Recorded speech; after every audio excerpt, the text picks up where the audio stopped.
All right, well, everybody's logging on. My name's Chef Leif. I'm an instructor here at Institute of Culinary Education. Today we're just going to do a couple of dishes. Going to do a French omelet, specifically the French omelet from the Bear, because the Bear is premiering actually tonight. It was supposed to be tomorrow night, but it's premiering tonight. They bumped it up by a night. So the dishes we're doing today are inspired by the Bear, kind of in celebration of that. So we're going to do a French omelet with the omelet that Sydney did from season 2, with the Boursin cheese in the middle, garnished with chives, and believe it or not, crushed up sour cream and onion potato chips. And I've actually tried this omelet myself, and it's actually pretty tasty. Then the next thing we're going to do is do the Italian beef sandwich. The take I'm going to go with that is more of a traditional take on the Italian beef sandwich, with the pickled condiment and the braised beef and the bread and the jus and everything. But tonight we're going to get started with the French omelet. So for the omelet, I've got my bowl. I've got a fork for whipping up my eggs.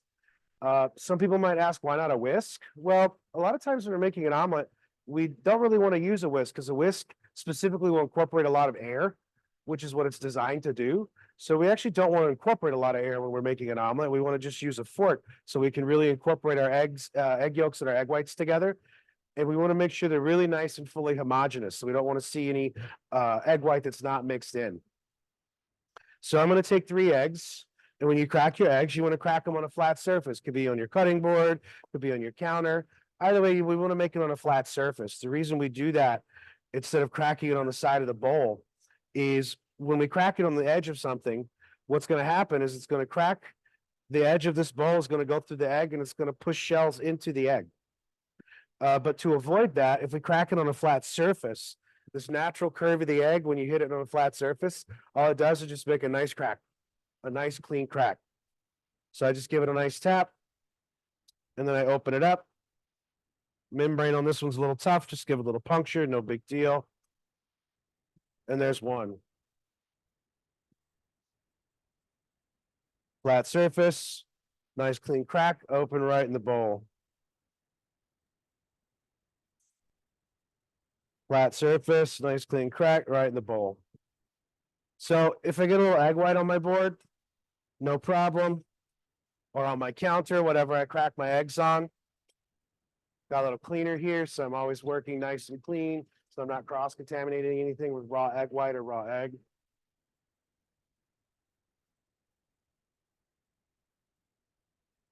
Easy peasy. So for the egg, we just want to season it with a little bit of salt.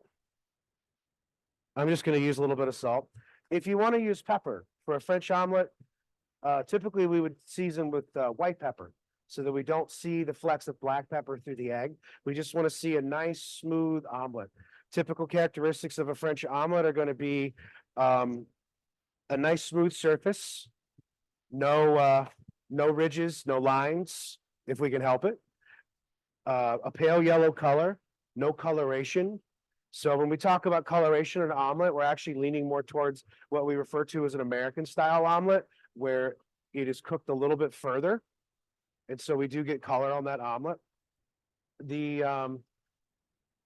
Also, the other thing that we want to talk about the French omelet is the shape. An American omelet's typically just folded in half, whereas the French omelet, we fold it in thirds, so we kind of get that nice cigar shape. And then because it is cooked a little less, the inside is going to be a little bit looser than with an American omelet. So when I go to mix my eggs, I've got my eggs in here, I've got my salt in here. So I'm just going to break up my yolks. Then I'm going to tilt my bowl so I can get my eggs down in the corner of my bowl. And I'm just going to go back and forth and really break up those egg yolks and those egg whites and make them homogeneous. Bring them all together in one smooth mixture. So it may take a minute.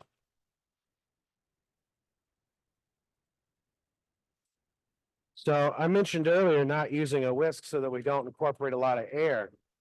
And you might ask yourself, well, how would we do this in a restaurant?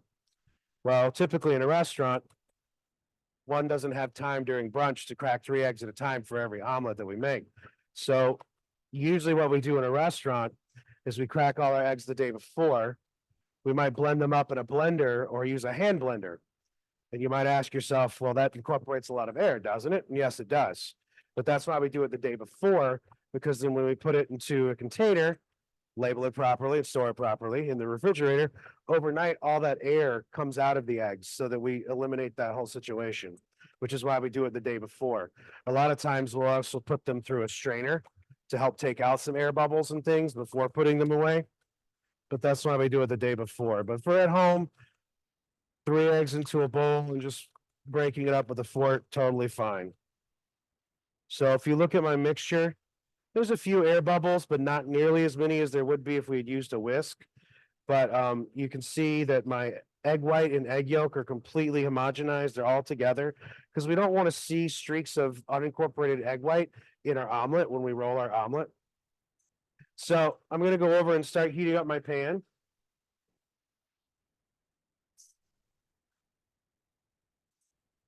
I've got a nonstick pan. Going to use a little knob of clarified butter. So the benefit of using clarified butter is that clarified butter has the milk solids removed. So when we clarify butter, we melt the butter down to the point that it breaks apart, and it breaks apart into its 3 separate parts, which are the butter fat, the milk solids, and the water. The water will be what foams up on top. Eventually, all those bubbles will start to get less and less and kind of go away, which means that the water has pretty much completely evaporated out of the butter. The milk solids will separate and sink to the bottom of the pot.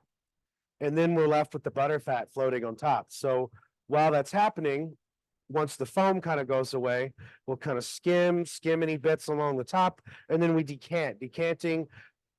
No, excuse me. Just like decanting wine, where you pour off wine but leave the sediment behind, we do the same thing with clarified butter. We pour off the butter fat, leaving the milk solids behind. So what we're left with is just the fat from the butter, which has a higher smoke point. So we can do higher cooking temperatures with it and it doesn't burn. It also has a longer shelf life because the milk solids have been removed, because that's really kind of goes what goes bad faster in the butter. And then we still get that buttery flavor without the whole burning of the butter. But we're not going to cook our omelet at high heat. If you didn't want to use butter, if you wanted to use some neutral oil, that's totally fine. If you avoiding dairy or something like that, I'm just using some clarified butter today. The other thing that I have on hand that I want to have with me is a rubber spatula, because I'm using a nonstick skillet. With a nonstick skillet, I do not want to use metal utensils. Metal utensils and nonstick skillets are not best friends, because what it does is it starts to scratch the surface of the nonstick surface with the metal utensil, and then it becomes a useless pan. It kind of defeats the purpose of having a nonstick pan. So we want to use rubber spatula, or even a wooden spoon, something that's not metal, so we don't scratch the surface of our nonstick pan. So I just want to kind of see how warm my pan is getting. I don't want this too hot, because cooking a French omelet is not really a high heat technique. We kind of want low to medium. So when I get my eggs in the pan, kind of talk this through while my pan's warming up. When I get my eggs in the pan, you're gonna see that I'm gonna do vigorous stirring. And the reason we want to do vigorous stirring is because we want to make sure that we have small curds. We don't want large curds to develop. And that's what's going to help give us that nice smooth surface on the omelet when we roll our omelet.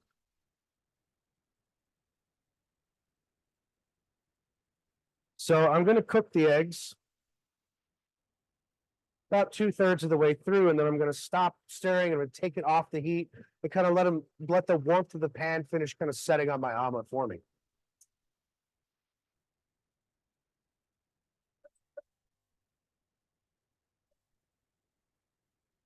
All right, so I'm going to start vigorously stirring. I'm going to shake the pan and stir with my spatula at the same time. Any egg that sloshes up the side of the pan, I want to scrape down as I go. So you see, I want to make sure that my spatula goes around the whole pan, not just here in the center, but around the whole pan, because I don't want to develop large curds. I'm constantly stirring,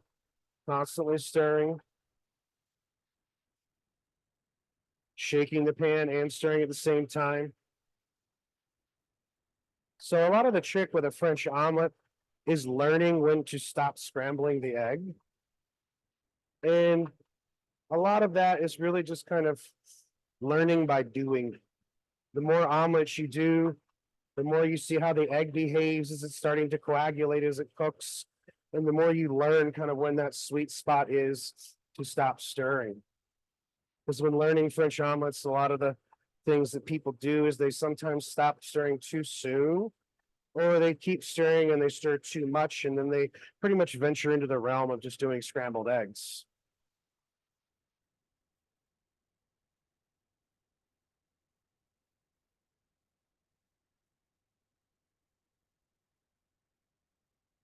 I'm going to turn my heat up ever so slightly. I'm going to keep stirring. So it's just this keep stirring, keep wiping down the edges. All right, I'm getting close. You can see how my eggs are getting pretty viscous. They're getting a lot thicker. I have very small curds. I'm about to stop here in a second. I know it looks like I'm about to get scrambled eggs, but here I'm going to stop. And then what I want to do, this is going to be kind of a loud bang, is I'm going to slap my pan on the stove because I want to eliminate air bubbles.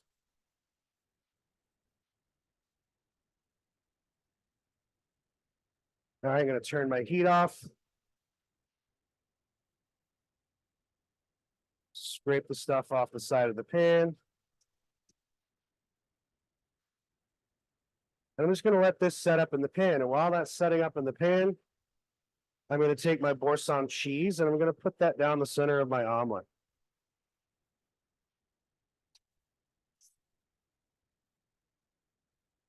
So we get a nice even distribution of cheese from one side of the omelet to the other.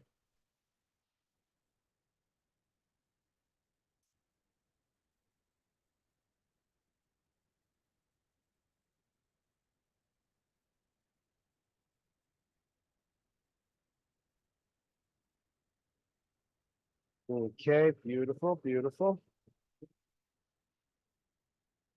Gonna put that to the side. So I've got my plate for my omelet.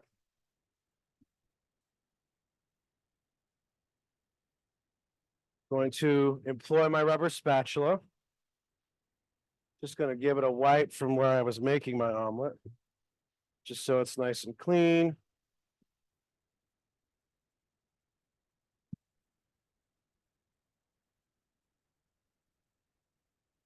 Getting rid of the bits of stuff off the side. Okay, so now I want to come in with my spatula. I'm gonna gently fold over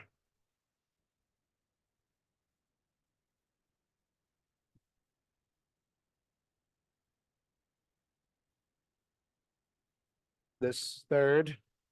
And now I want to come back and do gently fold this third. So now I might have my omelet upside down. So to get it into my plate, I'm going to reverse my grip on my pan. So now I have an underhanded grip. I'm going to take my plate, put it on top of my pan, pray to the omelet gods, and give it a quick flip. Voila.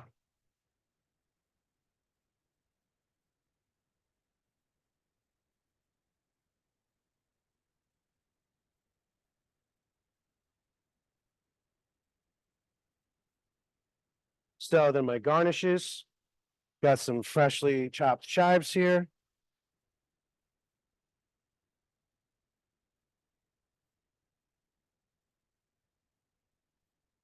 And then just some straight up sour cream and onion potato chips.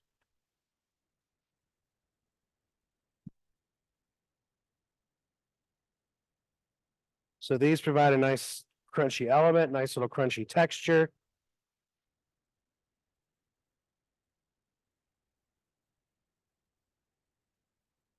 You just need 2 to 3 chips, depending upon the size of the chip.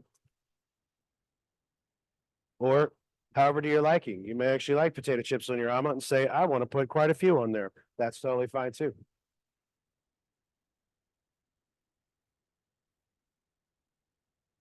All right, so there is our French omelet with Boursin cheese and garnished with chives and sour cream and onion potato chips.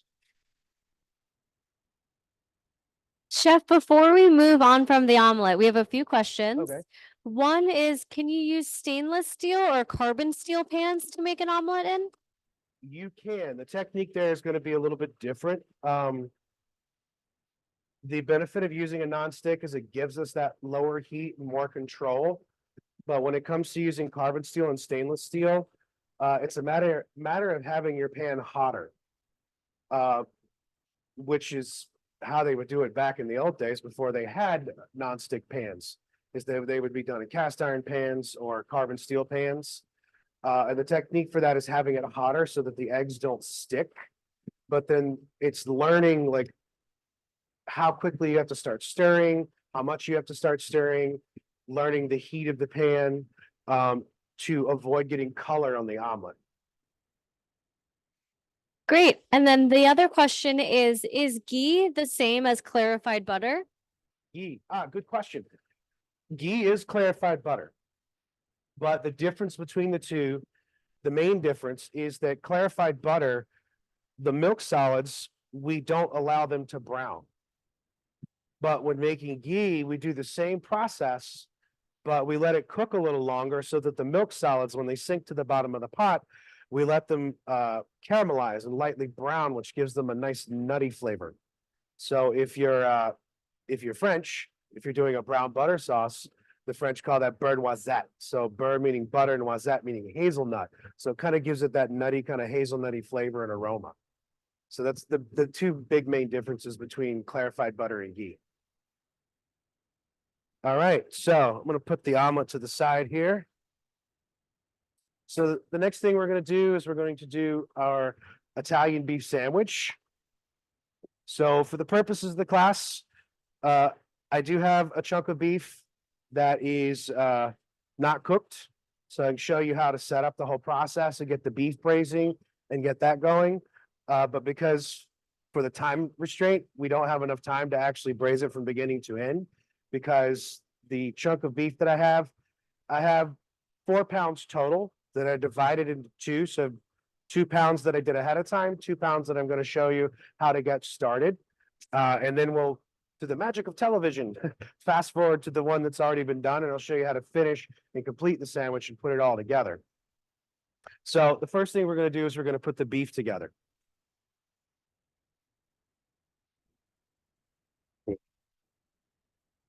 Got a stainless steel Dutch oven here.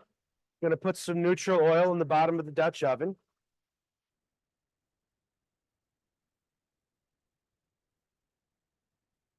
Going to turn my heat on, start warming that up. We're working with like medium to high heat.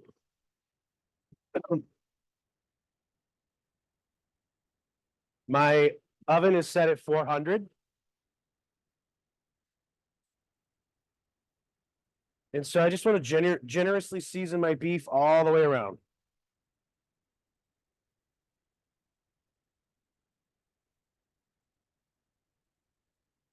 Some salt and pepper. So it's a nice chunk of beef. It can take it. So I'm seasoning up high with dry fingers in between my thumb and 2 fingers, so to get a nice even coating of salt. If I season down low down here right on top, what happens is I get bits where there's like a big chunk of salt and it's not evenly seasoned. And then somebody's going to bite into it and be like, wow, this is salty right here. And somebody else is going to be like, mine's not salty at all.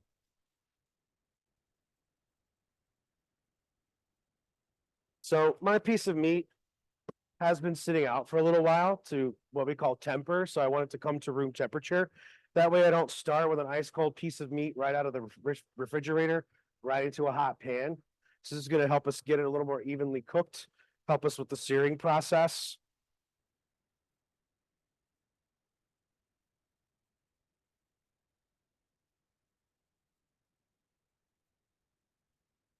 Going to season it on all sides.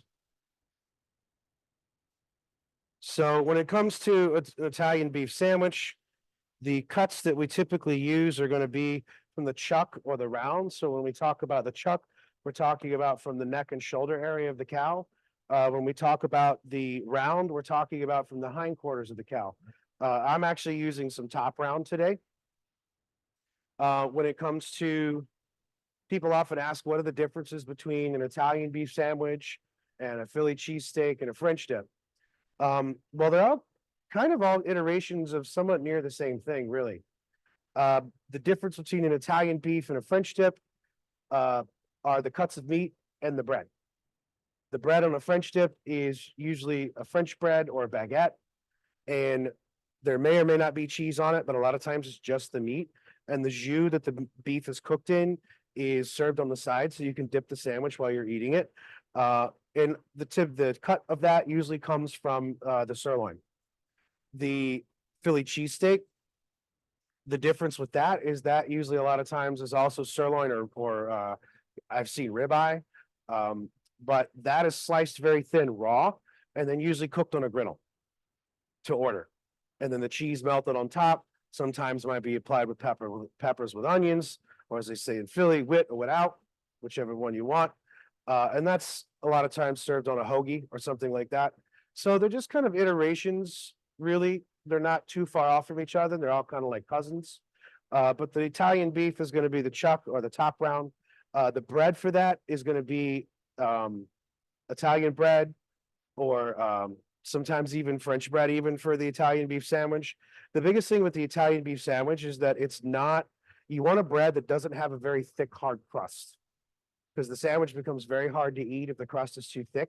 So you want a nice chewy crust with a nice crumb, something that's not too airy. So because the sandwich itself will fall apart. So you want a nice kind of hearty bread so it doesn't fall apart. So I've got my beef all seasoned up. I've got my pan preheated. So let's go check and see if our beef is ready.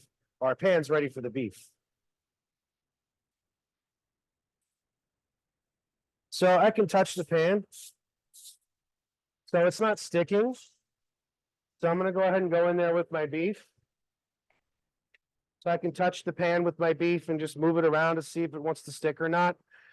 And if it doesn't want to stick, then I know my pan's hot enough to sear my beef. So I'm just gonna spend a few minutes on each side of the beef because I want to get a nice sear and a nice crust on each side.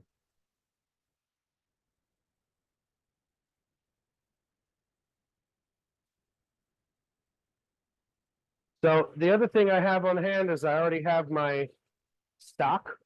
In this case, is going to be veal stock. Sometimes you will see Italian beef sandwich recipes where they don't start it in stock. They just braise the beef in water. Either one is acceptable. Not a problem with either one. I do find that doing it in veal stock is going to give you more intense beefy flavor when all is said and done. But you can just braise the beef in water if you want to. The other thing that you're going to see here is there's really no addition of what we call mirepoix. That's usually vegetable aromatics. Typically will be carrot, celery, and onion. But we're not using that here. What we're actually using is a spice mixture, which is kind of typical braising the beef for the Italian beef sandwich. It's just the liquid and the spice mixture.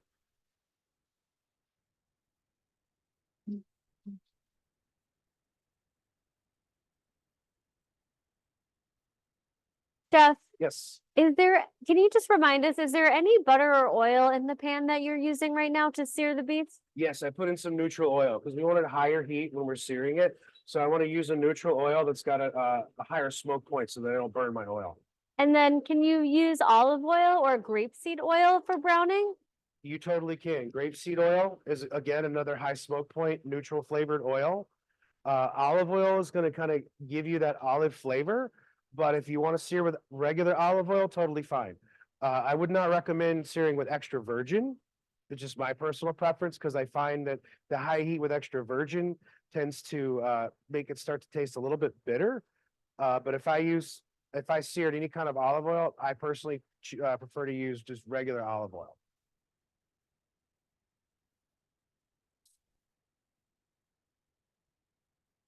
So I've got a nice crust on my beef on that side.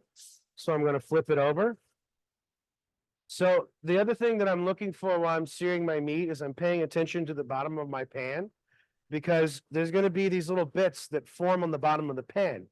And we call that a fond or sooks.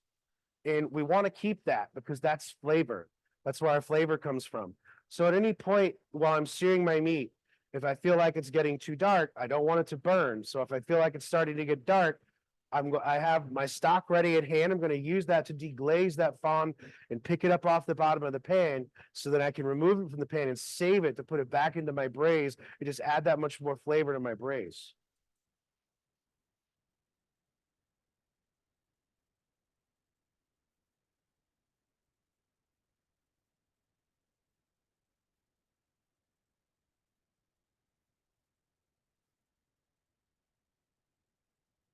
So you notice when I'm searing the meat, I do move it a little bit here and there, kind of rotate it in the pan because pans have hot spots, burners have hot spots. So just move, rotate it every now and then, but I'm not playing with it. I'm not moving it around. If I keep moving it around too much, it's not going to develop a nice crust. Process for how we could make a veal stock? Could I share the process how to make a veal? Sure. So veal stock. If I wanted to make a veal stock, I obviously want veal bones. Now there's two main types of bones that I could get for veal stock. I could get what's called pike bone, which is a little less expensive, but it doesn't develop as much body in the stock. So when we talk about pike bones, we're talking about the straight sections of bones in between the joints. What we really would like for veal stock is knuckle bones. Knuckle bones are going to be cut off at the end of the bone and cut through the middle of the joint, so you get some bone and you get part of the joint. That's great for veal stock because that's where all that cartilage is that develops into gelatin when we make our stock. So we start off by, if we're making a veal stock. All right, pausing real quick on the veal stock question because I want to deglaze my pan because my sooks, my fond, I don't want them to get too dark. Just gonna put a little bit in the bottom of the pan to pick them up. Gonna put my meat back on my rack there while I dump this out. I've got a container here because all of this I want to save. Because all of this is gonna go into my braise. Put that back on the heat. Add some little more fresh neutral oil to the pan. Put my meat back in the pan and keep searing.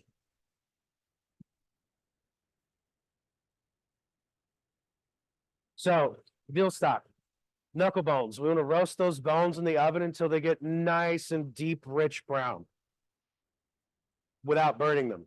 So we want to get them nice and deep, rich brown, but not blackened, not burnt. So we roast our bones. Then we want to have our mirepoix, our carrot, our celery, and our onion. So our total amount of mirepoix is going to be about 20% of the weight of the bones. So if I have 40 pounds of bones, 20% would be 8 pounds of mirepoix. Then of that 20% of mirepoix, 50% is going to be onion. Then the other 50% will be 25% carrot, 25% celery. All of my mirepoix, I want to roast that in the roast that in the oven too, until I get that a nice deep golden brown. So once that's nice and roasted, I can take that out. Then I can take some tomato paste and what we call pinçage, is that we can rub tomato paste on the mirepoix and pop that back in the oven just long enough just to kind of lightly caramelize that tomato paste.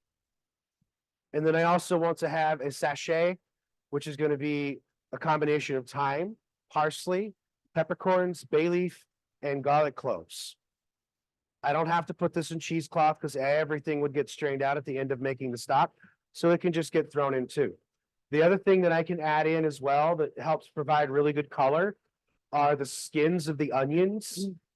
Don't roast the skins because they'll burn, but I can save the skins of the onions and wash them really nicely.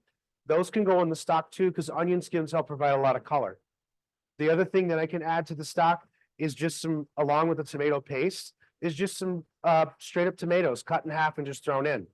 So I would throw my bones in my pot, bring it up to the boil, turn it down to the simmer, skim all the scuzz that comes off the top. And then once I've skimmed and everything, then add my mirepoix in and my sachet, let it gently simmer, and then a veal stock, we want to cook that for 14 to 16 hours to overnight, but 12 hours minimum, but 14 to 16 hours is a good time to even overnight. For this recipe, can you use beef stock or does it have to be veal stock? It doesn't have to be veal stock. You can totally use beef stock too.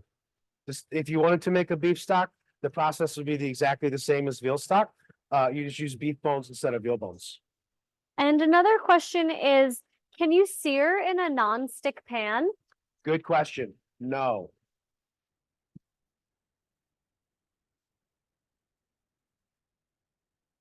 Sorry, rotating my meat.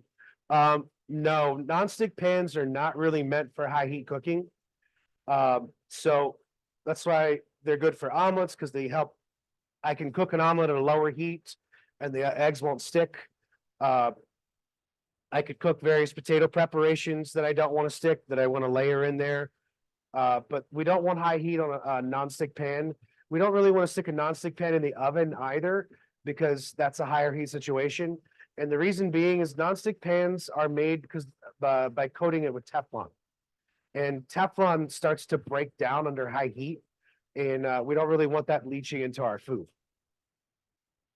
And then one other question, when you took the beef out and to like take the fond out and then you put new oil in, do you have to heat the oil up again, or you can just put the beef back in and it will continue to sear? You want to let the fresh oil you put in, let it warm up just a little bit before you throw the beef in. Okay, my beef is seared all the way around. I'm gonna do another deglazing to pick up the fonds.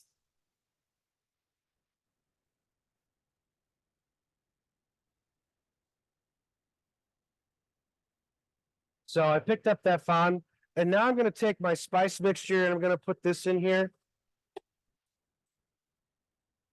Because now that I've got a little liquid here in the bottom of the pot, it's gonna help me to keep from burning my spices. And I want to cook these spices out. Gotta get my rubber spatula. Gonna cook these spices out in a little bit of this liquid. That way we can start to extract the flavors from the spices. And let me just get this cooked out, and then I'll talk about what spices we're using here.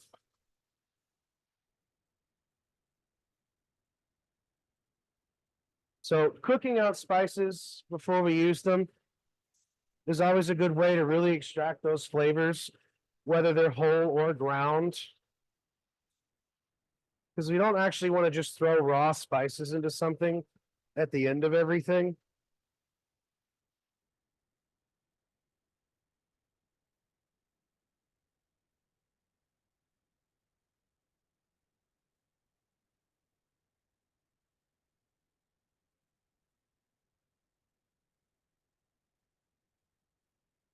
So then I'm gonna put my meat back in.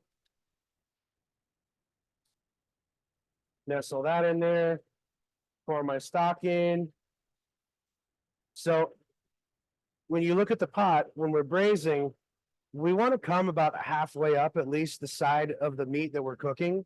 So I'm actually going to add a little bit more liquid, but in this sense, it doesn't necessarily have to be veal stock. I'm just going to add some more water.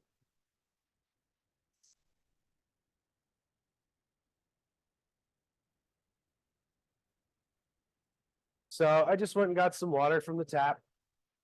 And then I'm just going to add water to this to come about halfway up. Beautiful. So then before I put this in the oven, I want to crank my heat and I want to bring this to a boil before I put it in the oven. I'm not going to boil it rapidly for any length of time on the stovetop. I just want to bring it right to the boil before I put it in the oven, so I bring it up to temp. Because when we put it in the oven, if I put it in the oven without bringing it to the boil first, it's going to take that much longer to cook.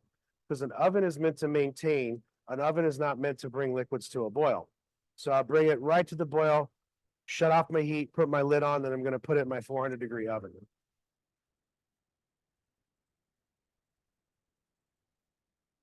This chunk, it's about a 2-pound chunk.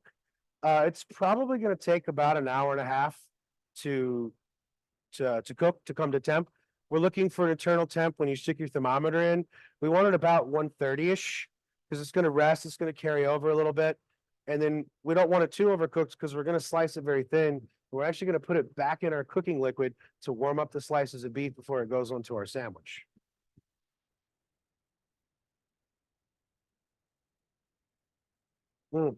I wish we had smell-o-vision because it smells really good.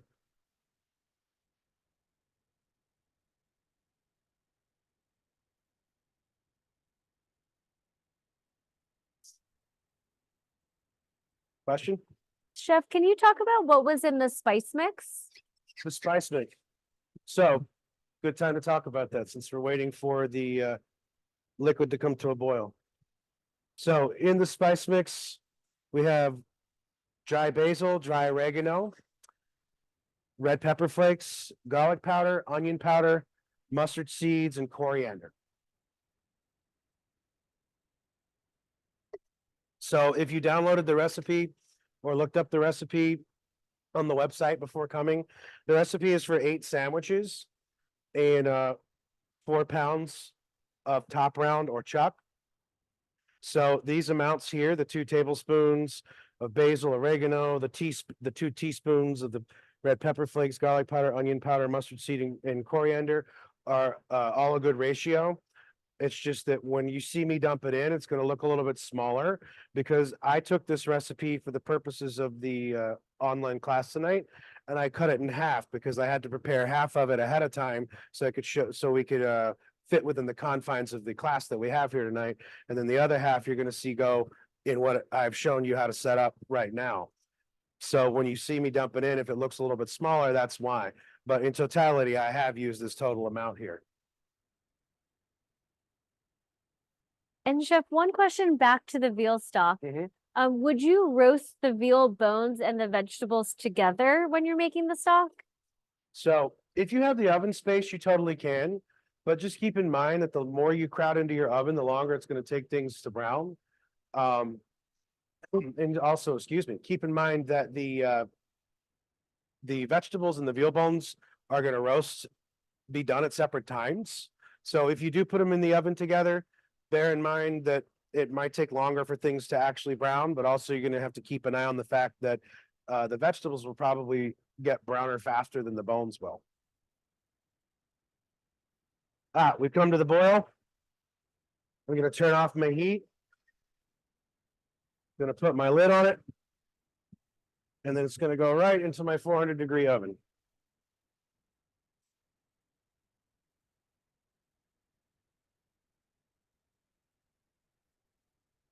So, and that's going to take probably about an hour and a half, give or take.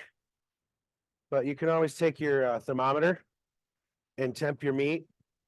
So when it hits about 130, you want to take it out and then we go on with the next steps. So as I said, I already did one earlier to get ready for the class. So I have my pot here.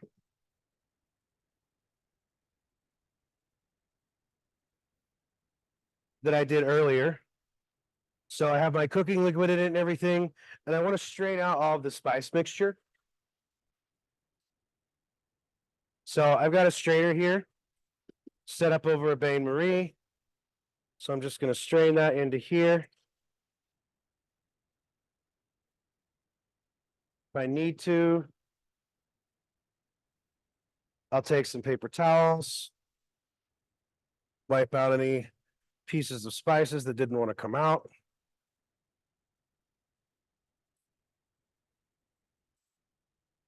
And the pot's not hot. I just haven't put it, I'm just putting it on a towel, so I just keep my board clean. So then all that strained liquid, we're just going to put right back into the pot.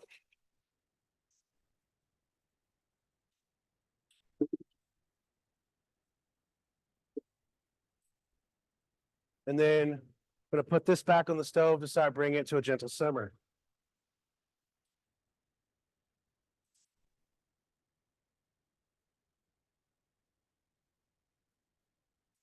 So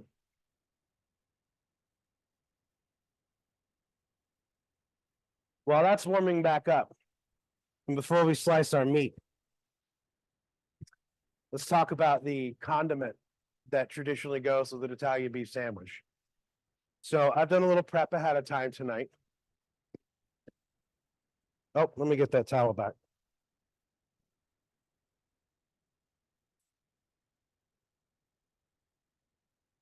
So what we have here in the pot, which looks like just water, is not just water. This is 2 parts white vinegar to 1 part water and salt. So for the amount of veg I have here, I have 800 milliliters of white vinegar, 400 milliliters of water, and about 25 grams of salt. That's just this particular ratio. I did more because I'm also going to be using this for something else later on. So I figured while I'm showing you, I would go ahead and make a whole lot more. But in here, I have some small cauliflower florets, some thinly sliced onion, and then just some carrots cut into eighths into kind of some 8th sized moons, or almost looks like little pizza slices. You could dice your carrot if you want to. You could thinly slice it. It doesn't have to be cut up like this. You could also dice your onion if you wanted to. I just kind of like the onion in the slices. So when you're eating it, you kind of get those long bits of onion. But what I'm going to do is I'm going to put this on the stove. I'm going to bring this to a boil. So again, it's 2 parts white vinegar, 1 part water and salt. And then I've got my vegetables already ready to go into a container. So I'm going to put this on the stove and bring it to a boil.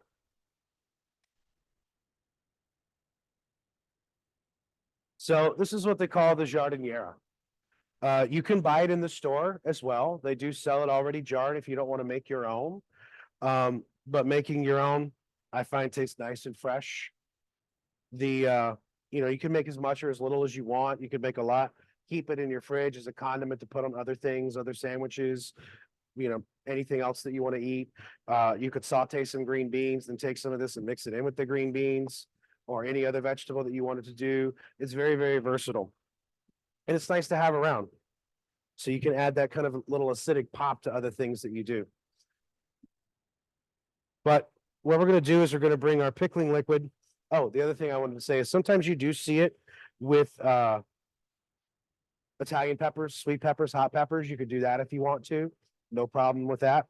But we're going to bring our pickling liquid to the boil. And then when it comes to a boil, we're just going to pour it right over this. Let it sit at room temperature till it gets to room temperature. And at that point, we can put our lid on it and put it in your refrigerator and let it sit in the pickling liquid for about 2 to 3 days. And then after 2 to 3 days, you want to strain it out of the pickling liquid.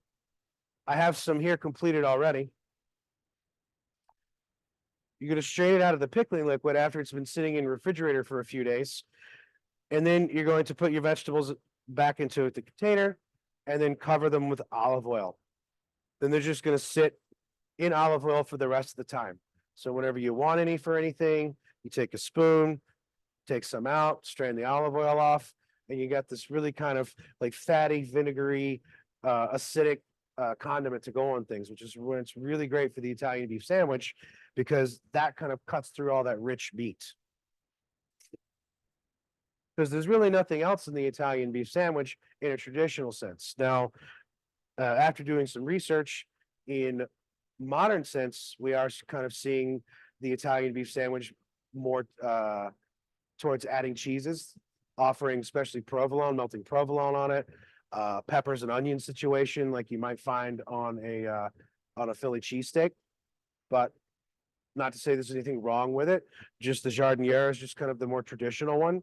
But things are always ever evolving. At the end of the day, people just want a really good sandwich.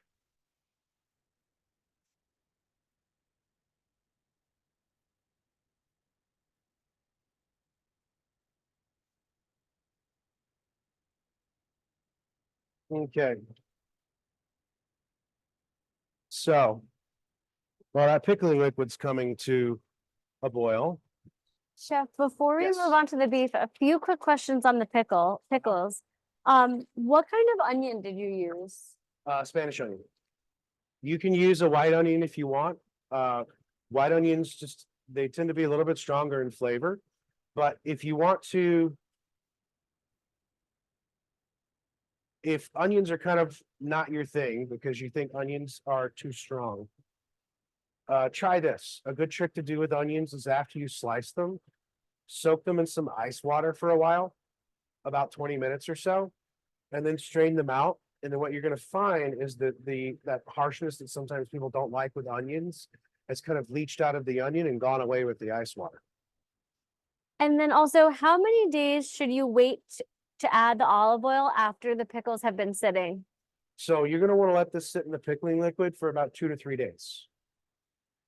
If you let it go a little bit more, it's not gonna hurt it for another day or two. It'll just get a little bit more acidic, but at least 2 to 3 days before you strain it out and put it over in the olive oil.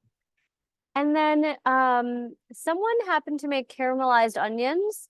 Do you think that would be a good topping for this sandwich if they didn't make the pickles? Yeah, if you wanted to put caramelized onion, I don't see why that wouldn't hurt. I love a good caramelized onion. So still waiting on that to come to the boil. So let's move on with slicing our meat. So this is a chunk of top round that I did earlier. You saw I had foil over it. That was just kind of let it sit and rest and so it wouldn't dry out.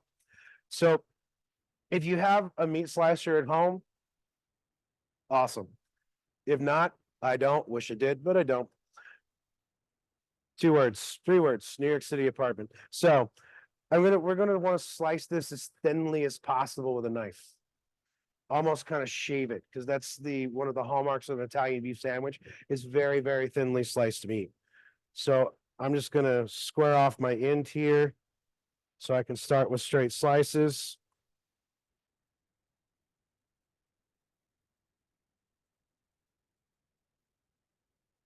A good sharp knife is going to help with this. Trying to do this with a dull knife, you're not going to really like it. It's going to be very hard to thinly shave this beef with a dull knife.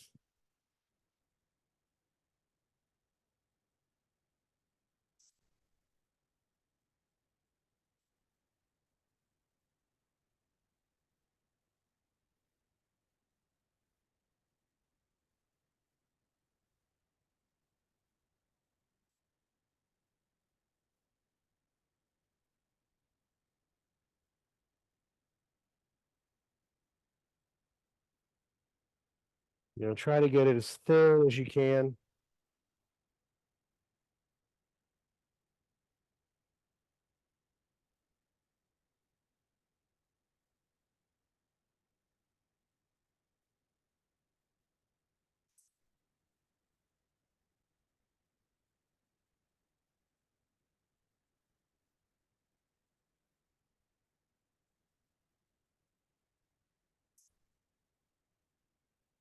So if you were doing this with a meat slicer, you'd want to set your meat slicer setting to whatever it may be on your slicer that would get it like almost paper thin.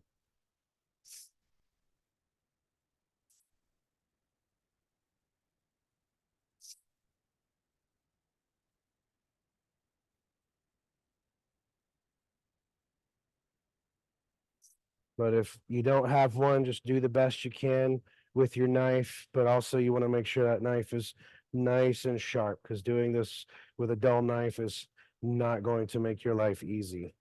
Also, you really won't be able to get it as thin as you would really want it or need it with a dull knife.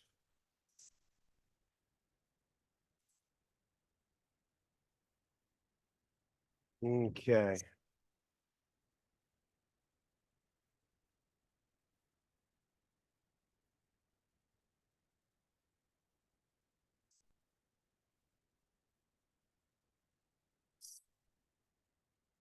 Oh, and I almost forgot to mention one of the more important things. When you're slicing it, you want to make sure that you slice against the grain.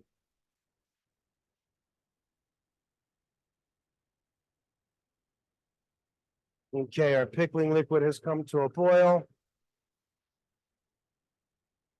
Gonna pour that over my vegetables. And then I'm just gonna let this sit to the side. I'll stick this to the refrigerator later when it cools down to room temp.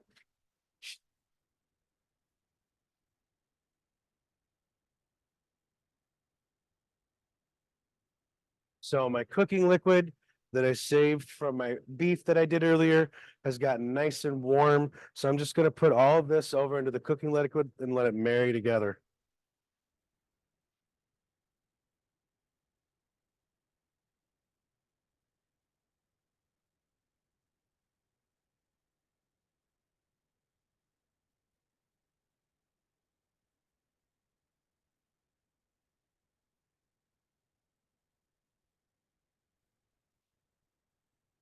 And we just want to let it sit in that cooking liquid, that jus, and just marry for a little bit and get nice and warm all the way through. So while that is going,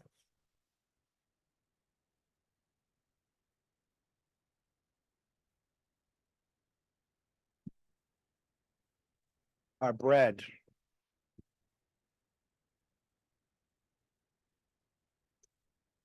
So I've got 2 pieces of bread here.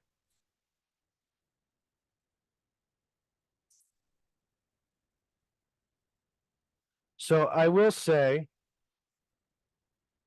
these what I have here are called baguettes. They are not what I would actually define as a baguette. So a lot of times when you go to the grocery store, because we all know a true French baguette, or if you don't know, has a really nice thick crust, and the crumb is nice and open and airy, big holes. This one does not. If you see, it has a thin crust, gonna be a thin, chewy crust, and it has a pretty closed crumb. It doesn't have big holes. These baguettes that sometimes you find in the grocery store, they tend to be a little bit more mass produced, more commercially produced. So they don't really develop the true characteristics of a true baguette. If you find one like this, that's actually perfectly okay for this sandwich as well, because it has the thin crust and it's got a more dense crumb. But if you find a true baguette, I wouldn't necessarily recommend using it for this particular sandwich because it's going to make it a little bit hard to eat. So I'm going to use my bread knife. I'm not going to cut them all the way through. I just want to open them up.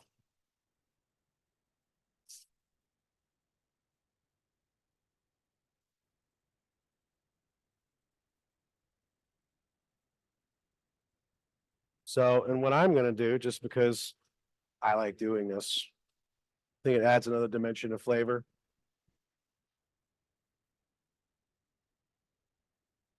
Burner on. Toast it right on the burner.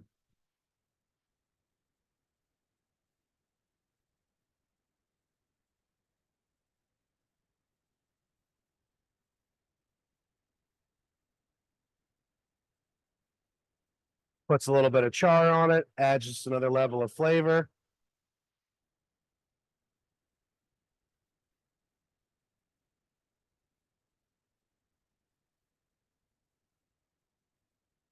I do this at home sometimes too, because I have a gas stove at home. Sometimes with bread, I'll do this right on the burner. Instead of toasting it under the broiler, just do this because it gives it a nice little charred flavor.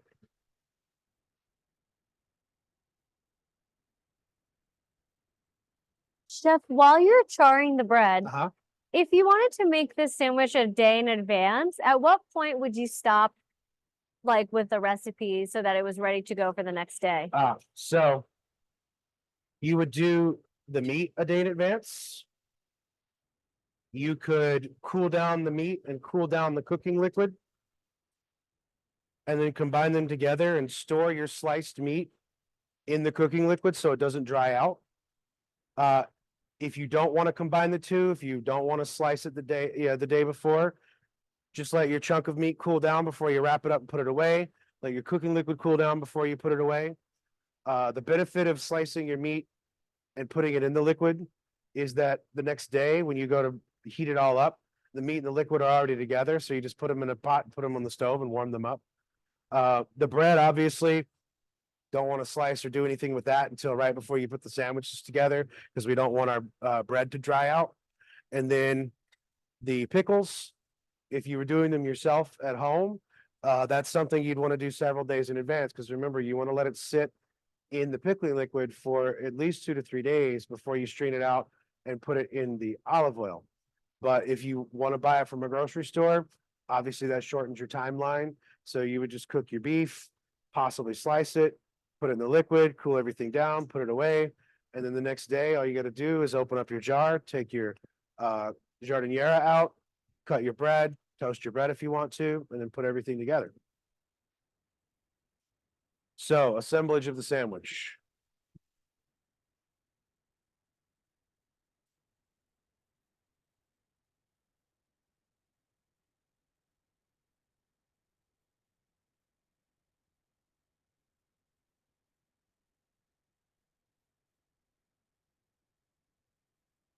So, there's two ways they serve this sandwich in Chicago. You get it wet or dry. So dry is just assembling the sandwich without that much jus on it. Kind of whatever drips off the meat is onto the bread is what you get. Wet would be letting more jus drip on the meat. And then when the sandwich is assembled, before you put on the pickles, you dip the entire sandwich, bread and all, in the cooking liquid. Just dip it and take it out. Then you put your pickles on. It gets wrapped up, give it to the customer, and that's the wet version.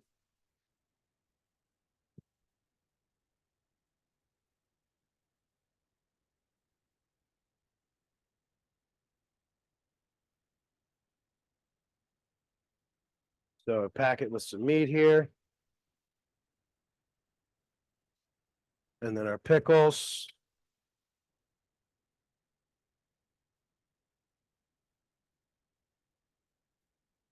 Ah. All right, sometimes it's not fun unless you're making a little bit of a mess.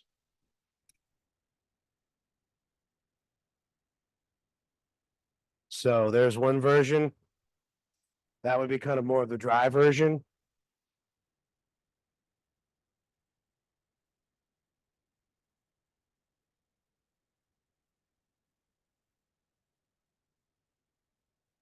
So wet version.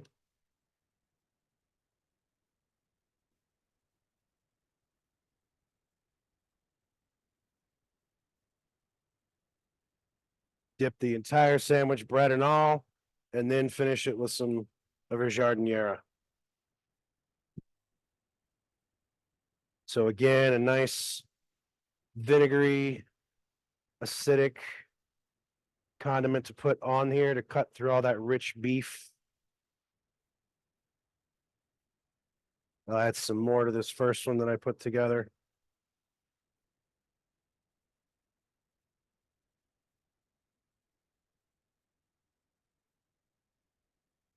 Do a little cleanup here.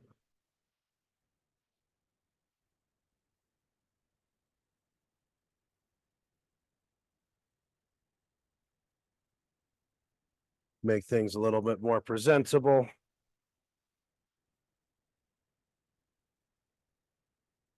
Okay. So my two versions, my dry version, and then my wet version. They said the dry version, just kind of whatever jus comes off the meat gets onto the sandwich. Wet version's going to soften up the bread for you, but the entire thing gets dipped in that jus and the bread's going to soak it up and you're going to have that texture and that flavor there. Any other questions? All righty, guys. Thanks for joining us. So remember, we have our French omelet with our boursin, chives, and sour cream and onion potato chips. And we got our dry and wet Italian beef sandwiches with jardiniera. All right, guys, have a good night.